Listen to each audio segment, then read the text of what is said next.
Salut à tous et bienvenue sur Erudica. Dans cet épisode de Protagonistes, nous allons nous intéresser à Galilée, alias Galileo Galilei. Connu de tous, peu de gens savent pourquoi et comment cet astronome était particulièrement célèbre. Avant tout, il faut savoir qu'il n'était pas qu'astronome, mais aussi mathématicien, géomètre et physicien. Autant dire qu'en science, il a plusieurs cordes dans son arc. Galilée est né le 15 février 1564 à Pise. Il est éduqué chez ses parents jusqu'à l'âge de 10 ans, avant d'être envoyé au couvent Santa Maria, après le départ de ces derniers pour Florence. Cependant, il ne poursuivit pas sa formation ecclésiastique très longtemps, car son père profita d'une maladie des yeux de son fils pour le ramener auprès de lui. Le jeune Galilée commence à s'intéresser aux mathématiques en 1583, alors qu'il étudiait la médecine, formation qu'il n'a d'ailleurs jamais terminée. Il devient l'élève d'Ostilio Ricci, qui lui enseigne à lier la théorie avec la pratique expérimentale. Galilée observe alors la régularité du mouvement du pendule simple et le décrit en 1638. Il affirme que la période d'un pendule ne dépend pas de sa masse mais de sa longueur, et énonce la loi sur les périodes.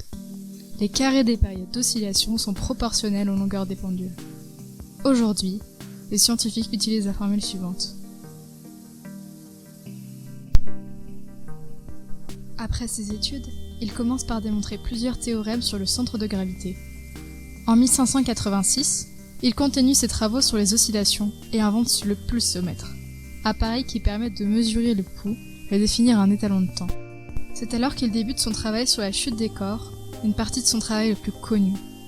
Durant cette période, il s'entoure de personnes influentes telles que le père jésuite Christophorus Clavius ou encore le mathématicien Gobaldo da Monte, qui le recommandera auprès du grand-duc Ferdinand Ier de Toscane pour lui obtenir un poste d'enseignant de mathématiques à l'université de Pise. Il enseigne ainsi la mécanique appliquée, les mathématiques, l'astronomie et l'architecture militaire. Il fait alors plusieurs découvertes. Dans le cadre privé, il se marie et a 3 enfants. Et 1604 est une année exceptionnelle pour Galilée. En juillet, il teste une pompe à eau dans un jardin de Padoue.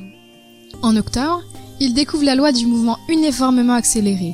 Et, en décembre, il observe une nova, étoile qui devient très brutalement brillante avant de revenir dans son état normal. Connu depuis mi-octobre, sa disparition subite plus tard revient à une contradiction de l'immuabilité du ciel selon l'Église. En 1610, avec sa lunette astronomique, il observe les 4 satellites naturels de Jupiter, qu'il nommera les étoiles Médicées, en l'honneur de ses protecteurs, les Médicis. Plus tard, ils seront renommés les lunes galiléennes, puis à nouveau rebaptisées Callisto, Europoio et Ganymède. Il pense pouvoir démontrer que les orbes de cristal d'Aristote, théorie de géocentrisme sur laquelle la Terre est immobile dans l'univers, n'existent pas. C'est un coup sévère aux aristotéliciens.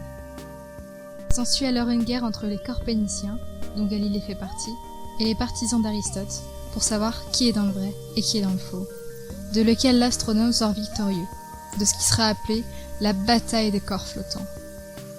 La théorie corpénicienne, jugée incohérente et manquant de preuves, est ensuite l'objet d'une censure totale. Elle contredit surtout les écrits bibliques, ce qui déplaît à l'Église, qui juge alors Galilée d'hérétique en 1616. Plus tard, Galilée est convoqué par le Saint-Office pour l'examen des propositions de censure. Les 25 et 26 février 1616, la censure est ratifiée par l'Inquisition et par le pape Paul V. L'astronome n'est pas inquiété personnellement, mais il est prié de présenter sa thèse comme une hypothèse. Cet arrêté s'étend à tous les pays catholiques. Malgré cela, Galilée continue son combat incessant pour défendre sa théorie et commet l'acte ultime de trahison. Il écrit un livre qui se moque ouvertement des aristotéliciens et usurpe son imprimatur, soit le droit de diffusion du livre. Ainsi, le pape, proche de lui, se sent doublement trahi par l'astronome, ayant ouvertement abusé de sa confiance. Il se fait juger en 1632 par un conseil incluant le pape et l'Inquisition, où il lui reprochait de croire qu'une théorie contraire aux Saintes Écritures existe, mais surtout qu'elle est prouvable et défendable. En 1633, le verdict est rendu, et Galilée, alors âgé de 70 ans, cède. Il prononce ainsi une abjuration de ses péchés et réfute toutes ses théories. À la fin de sa vie, il est assigné à résidence à Florence près de ses filles et consigne dans un dernier ouvrage ses découvertes, ce qui définit la physique dynamique moderne. En 1638, il perd complètement la vue, mais Dino Peri, l'un de ses disciples, a obtenu l'autorisation de rester à son domicile pour l'assister. Il reste enfermé chez lui, entouré de ses élèves jusqu'à sa mort, le 8 janvier 1642, à Arcieri, une petite colline au sud de Florence, à l'âge de 77 ans. Sous l'ordre du grand-duc de Toscane, son corps est inhumé religieusement à Florence, le 9 janvier, dans le caveau familial, dans la basilique Santa Croce de Florence.